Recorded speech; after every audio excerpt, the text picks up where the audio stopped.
নমস্কার, আমি তরুণ ঘোষ। শুধু হিন্দু নয়, হিন্দু এবং অত্যাচারিত মুসলমান যারা হিন্দু, খ্রিস্টান, বৌদ্ধ, জৈন, শিখ এবং অত্যাচারিত মুসলিম, সব মুসলিম তো খারাপ নয়, অত্যাচারিত মুসলিম যারা, তারা ভারতবর্ষের নাগরিকত্ব পাবে। এই মর্মে একটা বিল তৈরি হয়েছিল, সেটা আবার সংশোধনী হয়েছে। সংশোধনী হয়ে সেটা একটা নতুন আকার নিয়েছে। এই আকার যেটা দেওয়া হয়েছে বিলে, সেটা এখন জয়েন্ট পার্লামেন্টারি কমিটিতে গেছে, যেটাকে আমরা শর্টে জেপিসি বলি। তো জয়েন্ট পার্লামেন্টারি কমিটিতে এবার কিছু যোগ বিয়োগ এই সমস্ত জিনিসগুলো হবে।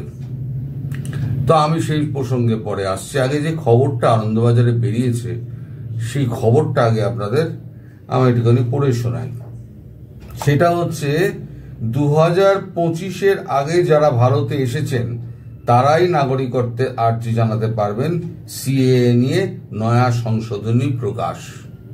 এখানে কিন্তু হিন্দু মুসলিম বলে কিছু উল্লেখ নেই, যদিও কপিতে আছে, পরে সেটা জেপিসির ব্যাপারটা আমি আপনাদের বলছি। এখন যেটা লেখা হচ্ছে, নাগরিকত্ব সংশোধনী আইন সিএএ নাগরিকত্বের জন্য আবেদন জানানোর সময়সীমা আরো 10 বছর বাড়িয়ে দিল কেন্দ্র।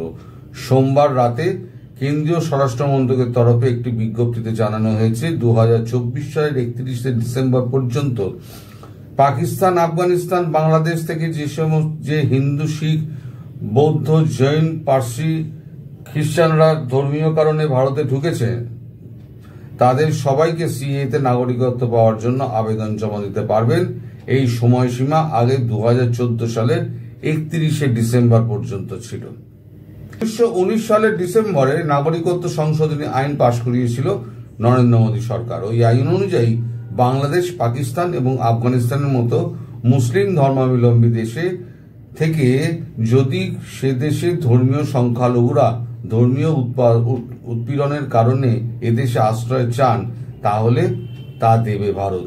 কিন্তু সিএএতে হিন্দু, শিখ, জৈন, বৌদ্ধ, পার্সি এবং খ্রিস্টান শরণার্থীদের নাগরিকত্ব দেওয়ার কথা বলা হলো, সেখানে মুসলিম সম্প্রদায়ভুক্তদের উল্লেখ করা হয়নি। এই আইনে এও বলা হয় যে কেবলমাত্র যারা নাগরিকত্বের আবেদন জানানোর আগে অন্তত 1 বছর এবং তার আগে 14 বছরের মধ্যে অন্তত 5 বার ভারতবর্ষে থেকেছেন, তারা নাগরিকত্ব পাওয়ার যোগ্য। অথবা অসম, মেঘালয়, ত্রিপুরা। তবে অসম, মেঘালয়, ত্রিপুরা এবং মিজোরামের বাসিন্দাদের ক্ষেত্রে ওই আইনে কিছুটা ছাড় দেওয়া হয়েছে। এবার আমি বলি, মানে আগে যেটা বলা হয়েছিল 2014 সালের আগে যারা এসছে তারাই শুধু অ্যাপ্লাই করতে পারবে, সেটা এখন 2025 সাল করে দেওয়া হয়েছে। এবং এটাও বলা হয়েছে যে এখানে অন্তত 5 বার এসে থাকতে হবে ভারতবর্ষে, মানে ভিসা নিয়ে ঘুরে টুরে গিয়েছেন 5 বার, সেটা 2 বার 3 বার হলেও হবে। এখন জেপিসি কি সেটা বলে, সেটা দেখতে হবে। আর অন্তত 1 বছর থেকেছেন, এরকমও কিছু করা আছে। এবার এই যে বিলটা, সমস্ত বিলই তো জয়েন্ট পার্লামেন্টারি কমিটিতে যায়, এই বিলটাও জয়েন্ট পার্লামেন্টারি কমিটিতে গতকালই গেছে। আজকে সকালে জয়েন্ট পার্লামেন্টারি কমিটির একজন সদস্যের সঙ্গে আমার কথা হয়েছে, তিনি নাম প্রকাশ করতে বারণ করেছেন। তো তিনি জানিয়েছেন যে ইউনূস সরকারের আমলে, মানে আমার প্রশ্ন ছিল এই যে আপনারা 2025 সালের আগে বলছেন, এই যে এখন 2025 সালে 2024 থেকে 25 অব্দি যে সমস্ত উৎপীড়নের ঘটনা ঘটছে এবং যারা এখন ভারতবর্ষে আসতে পারছেন না, তাদের ব্যাপারে নাগরিকত্ব সংশোধনী বিলে কি থাকছে? তখন উনি বলেন যে এখানে যে সংশোধনীর জন্য পাঠানো হয়েছে, সেখানে আমরা এটা সংশোধনীর জন্য লিখব যে ইউনূস সরকারের আমলে বাংলাদেশে যে সমস্ত সংখ্যালঘুরা এই অত্যাচারের শিকার হচ্ছেন এবং শুধু তো সংখ্যালঘু নয়, এবং সংখ্যাগুরু যারা মুসলিম রয়েছে, যারা অত্যাচারের শিকার হচ্ছেন, তারা যদি মুসলিমদের ক্ষেত্রে তারা যদি সঠিক প্রমাণাদি যদি এখানে ডকুমেন্ট যদি দিতে পারেন, তথ্য প্রমাণ যদি দিতে পারেন, তাহলে তারাও সিএ নাগরিকত্ব পেতে পারেন। এখন এই যে সমস্যাটা চলছে আপনাদের দেশে, এই সমস্যাটা এই সেপ্টেম্বরের মধ্যে হাল হয়ে যাবে, সেপ্টেম্বরের আগে আর যাবে না।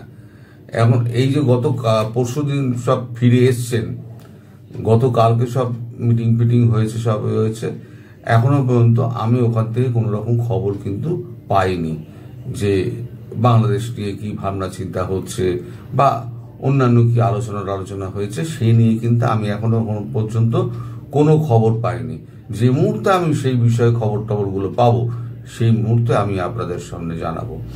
তবে একটা কথা আমার যেটা উড়ে উড়ে আসছে, সেটা হচ্ছে বাংলাদেশের ব্যাপারে 3টে রাষ্ট্র একটা বড় সিদ্ধান্ত নিয়েছে। শুধু বাংলাদেশ নয়, বাংলাদেশের সঙ্গে মায়ানমার আছে, তারপর ওদিকে কি বলে বালুচিস্তান আছে, বালুচিস্তানের স্বাধীনতার ব্যাপারটুকু রয়েছে, আরো কি কি আছে সেটা তো আমি এখন বলতে পারবো না। এটা উড়ো খবর, এর কতটা সত্যি কতটা মিথ্যে তা আমি জানি না। যতক্ষণ না সত্যি ঠিক খবরটা পাচ্ছি ততক্ষণ পর্যন্ত ওই জন্য আমি এর ওপরে কোনো ভিডিও করছি না, কারণ এরপরে যদি কোনো গন্ডগোল হয় তখন আমাকে আবার দায়ী করা হবে। তো ওই কারণে আমি খুব সাবধানে এখন পা ফেলি। দ্বিতীয় কথা হচ্ছে, ধরুন আপনাদের দেশের একটি এথিক্যাল টক্স, তারা ছেলেটি এত সুন্দর ভিডিও, ইনফরমেটিভ ভিডিও বানায়।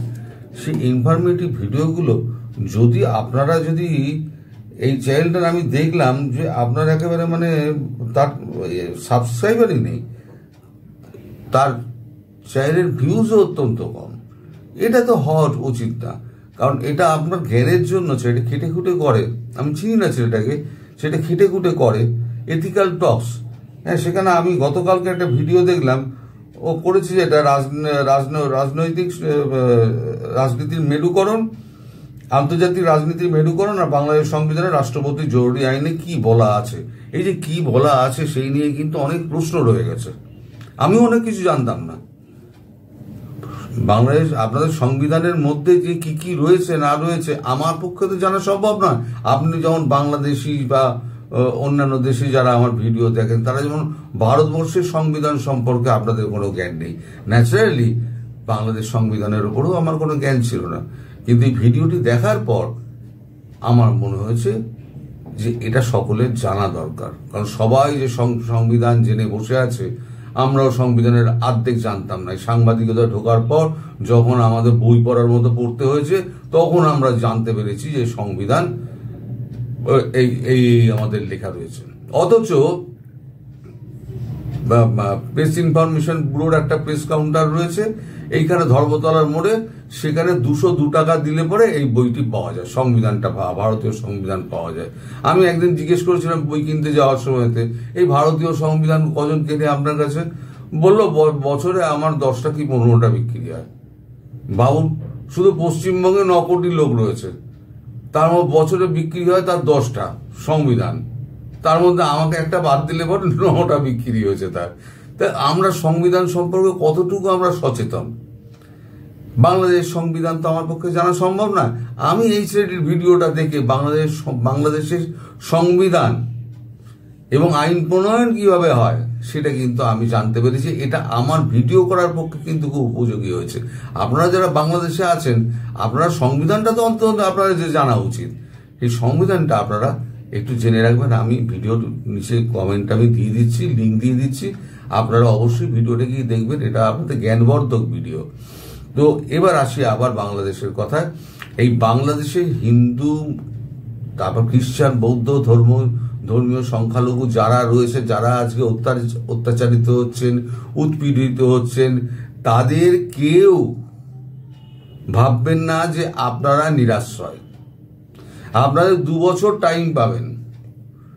2 বছরের মধ্যে আপনাদের সম্পত্তি বিলি বাট্টা যা যা করার করে আপনারা আপনার ডকুমেন্ট নিয়ে এপারে এসে আপনারা করতে পারেন। যখন সিএ ব্যাপারটা নিয়ে যখন জয়েন্ট পার্লামেন্টারি কমিটি যখন সংশোধনীগুলো দিয়ে দেবে না, সেই সংশোধনীগুলোই বিল আকারে পাশ হবে। যখন পাশ হয়ে যাবে তখন আমি আবার ভিডিও করব যে তখন কারা কারা কারা কারা এর মধ্যে থাকছে, এবং পীড়িত সংখ্যাগুরু যারা আছে মুসলিম ধর্মাবলম্বী তারাও কিন্তু চাইলে ডকুমেন্ট দিতে পারলে তারা অত্যাচারিত হচ্ছে। যেমন বিদেশে গিয়ে আপনি পান কি করে? আপনি নাগরিকত্ব তো পান, কারণ আপনাকে প্রমাণ করতে হবে যে আপনি ওই দেশে আপনি অত্যাচারিত, এটা প্রমাণ করতে হবে। তেমনি ভারতবর্ষে এসে আপনাকে প্রমাণ করতে হবে যে আপনি অত্যাচারিত, ওই দেশে আপনার জীবন নিরাপদ নয়। এটা সংখ্যাগুরু মানে মুসলিমদের জন্য আপনাদের এটা রাস্তাটা খুলে দেওয়া হচ্ছে। যারা প্রকৃত অর্থে ভালো মানুষ, যারা শিক্ষিত মানুষ, তারা এখানে চাকরি বাকরি পাওয়ার জন্য যা যা সহায়তা দরকার কেন্দ্রীয় সরকার সেগুলো সব করে দেবে। যারা এখানে সিএতে আসবেন তাদের রোজগারের ব্যবস্থা, থাকার ব্যবস্থা, মানে বাসস্থান এবং চাকরি, এই দুটোর ব্যবস্থা কিন্তু সরকারই করে দেবে। তো এই ভিডিওটা এখন আমি এই জন্য করতে বসলাম, আমি জানি এই ভিডিও খুব একটা ভিউজ হবে না, খুব একটা লোকে দেখবে না, কিন্তু এই ইনফরমেশনটা যাতে আমার ভাই বোনদের কাছে যায়, ভাই বোনদের কাছে অবধি গিয়ে যাতে পৌঁছায়, তার জন্য আমার আজকে একটা স্পেশালি আপনাদের কাছে অনুরোধ থাকবে, আপনারা যত হিন্দু সম্প্রদায়ের লোক রয়েছে, খ্রিস্টান, বৌদ্ধ, শিখ, জৈন, যারা যারা রয়েছেন, তাদের আপনারা এই ভিডিওটা শেয়ার করুন। তারা এতটা অত্যাচারিত, তারা ভাবছেন তারা বোধহয় পৃথিবীতে সব মানে একদম নগণ্য মানুষ, তাদের গুনতির মধ্যে পড়েন না, কিন্তু ভারতবর্ষ মোদী সরকার তাদেরকে ফেলে দেবেন না।